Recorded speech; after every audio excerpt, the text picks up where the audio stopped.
রহিম নিখোঁজ হওয়ার 3 দিন পর তার ঘনিষ্ঠ বন্ধু নিশাত সেই পাহাড়পুরে এলো। সে সাংবাদিক নয়, কিন্তু রহিমের মতোই কৌতূহলী আর একগুঁয়ে। গ্রামের সবাই তাকে থামাতে চাইলো যে ওই রাস্তা ধরে যেও না, ওই ডাক্স বক্সটা মানুষকে খায়। নিশাত হেসে বলল, মানুষ খায় না ভয় খায়, আমি সত্যি জানতে এসেছি আসল ঘটনাটি। সন্ধ্যার পর সে টর্চ হাতে সেই রাস্তা ধরে হাঁটলো। দূরে অন্ধকারে দাঁড়িয়ে আছে লাল রঙের সেই ডাক্স বক্স, যেন কেউ চেয়ে আছে অপেক্ষায়।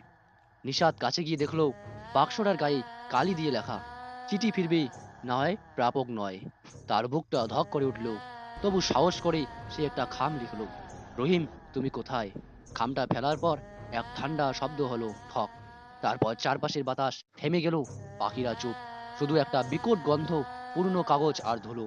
হঠাৎ টর্চের আলো নিভে গেল। অন্ধকারের মধ্যে কোথা থেকে একটা ফিসফিস আওয়াজ, নিশাত আমি এখানেই আছি। নিশাত চারিদিকে তাকিয়ে বলল, রহিম তুমি কোথায়। তখন এক হাত ঠান্ডা আর রক্তাক্ত তার কাঁধে রাখলো। নিশাত ঘুরে দেখলো রহিম দাঁড়িয়ে, কিন্তু মুখ ফ্যাকাশে, চোখ কালো গর্তের মতো, আর হাতে একটা খাম। সে কাপা গলায় বলল, চলো নিশাত, ডাক্স বক্স চায় তার উত্তর। নিশাত দৌড় দিল, কিন্তু রাস্তা শেষ হচ্ছিল না। যেদিকে ছুটছে সেদিকেই শুধু ডাক বক্স, ডাক বক্স আর ডাক বক্স। পরদিন সকালে গ্রামের লোকজন আবার একটা খাম পেল, তাতে 2টা নাম লেখা, রহিম ও নিশাত।